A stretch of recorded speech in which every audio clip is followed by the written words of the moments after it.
film and TV channel. We're all staying safe and well. We're going over to the BBC today for a new police crime drama. Yes, set in somewhere we don't see too many dramas done, so that's a nice touch. There's certain negatives I will go through.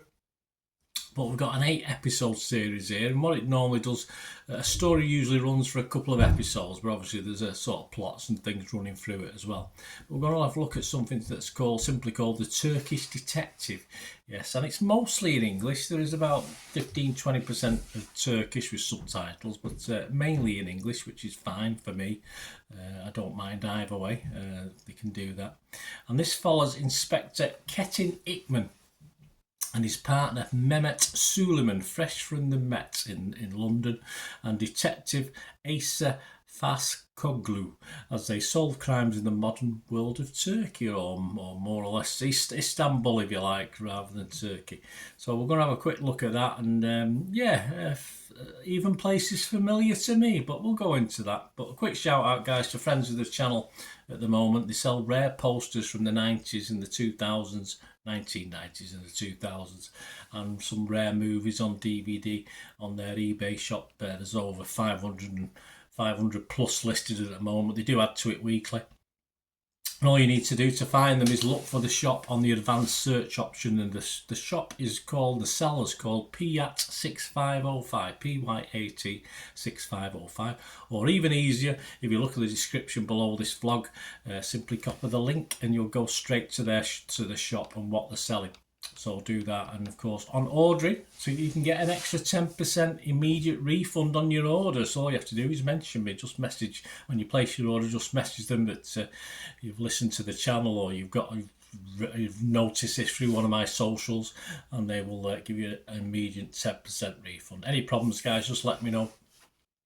Please support the friends of the channel, PYAT 6505, just some great stuff on there as well. Right, back to this series. This stars Haluk Bilginer. Is this something to do with EastEnders? I think I saw somewhere. So it's not something I watch, so I don't know. Ethan Kai, Yasmin K. Allen and Errol Afsin are the main guys. Errol's a bit more, not one of the main three, but of course he has a big part to play. He's a tech guy, you know. We always have to have a tech guy in these things, don't we? So there's who stars. Do we have a Turkish equivalent of a Murder in Paradise here? But not really, no. The Met policeman, for instance, who's come back initially, obviously he's playing the number 2 to the main guy, and he's returning to his roots, of course.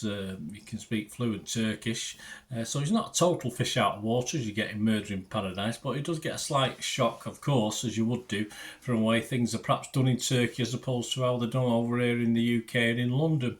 And despite the gritty storylines, we do have humour, which is nice, and you'd expect it. It's played a little lightly, although, as I say, some of the storylines, hard, gritty storylines, but I like the way they still do have some humour in it. And the police characters, the 3 main characters, if you like, are totally investable.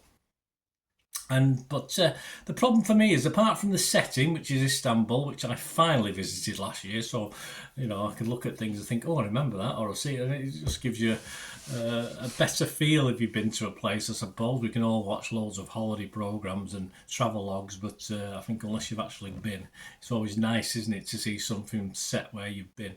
And apart from that, there's not much in this that we haven't got from other police dramas.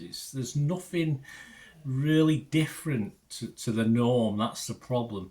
And obviously, as I said, the selling point for this is it's somewhere different. It's not London, it's not Manchester, it's not New York, it's not Chicago, it's not Melbourne, it's not, that's the only thing that really works for me, because I find the stories just okay as procedural crime dramas go. And as I say, it's only that saved by its location thing that kept me watching a little bit, because there's nothing. It's a well-trodden genre, and this doesn't really add that much to it, apart from it, as I said, being a little bit different in where it's set. So I can't be totally up on it and totally recommend it. I would give it a fresh rating on Rotten Tomatoes, but after being mixed on Metacritic, I couldn't be totally positive or negative on this, and I'm going to give it my almost watchable score. I'm going to give it a 5.5 out of 10, which of course means it's okay, but I'm not going to shout it from the rooftops, if you like. It's just an okay watch. Internet Movie Database are giving it 6.2 out of 10 as I'm recording this, so a little bit higher than me, but I expect that to go down to about 6.2, stay there around that sort of score line. Might drop a little bit more because there's only been 528 scores and reviews so far, and a lot of people don't like whatever the BBC put out, so you probably see a bias in that anyway. So there you go, guys. Let me know what you think anyway. As I say, I don't think it's got a lot to offer more than what we already know, apart from, I say, the characters are okay, they're totally investable, and that's half the battle with these sort of things. But I did want something a little bit different, and it wasn't quite what I expected. Let me know what you think anyway, guys. Please, if you have stuck with me and you're not already subscribed, if you can press that subscribe button, that'd be absolutely fantastic. Press the notification. All these vlogs are coming out, reviews and information vlogs I do as well. So if you can, if you like that, and also you will see on the channel, if you have a good look round, you will see stuff on my football team, Manchester City, as well. So if that's of any interest, or you know someone who might be interested, give them a kick in my direction. And as you can probably see, I'm always after people, if you're willing, as an organisation or part of an organisation, to support the channel in any way. Support us by sponsoring the channel, etc., or promoting the channel, and I can do things for you as well, then please get in touch. It'd be great if you can, and it helps me going forward as well for the to improve the channel and make it better, hopefully, in the future. So if you can do that, you can contact me through the message system, or through my different socials. I'm on X and TikTok at Bernard_Deneen, on Facebook at Bernard Deneen, and of course you can just email me as well and we can have a chat. So that'll be absolutely brilliant, guys. But anyway, let me know what you think of this series, and let me know about anything you've seen or fancied or liked on film and TV, or disliked. It doesn't matter, it's all opinions, isn't it? It'd be boring if we all thought the same thing. Just get in touch, and we'll have a chat about that, and I will agree, or at least like it, or whatever. As long as it's nice things. I do get the odd horrible comment, but we've got broad backs. We tend to ignore stuff like that if we put ourselves out there, don't we? So great to hear from you soon anyway, guys. Thanks for watching. Until we meet again, I only ask one thing, don't I? Please stay safe, everyone. Bye for now.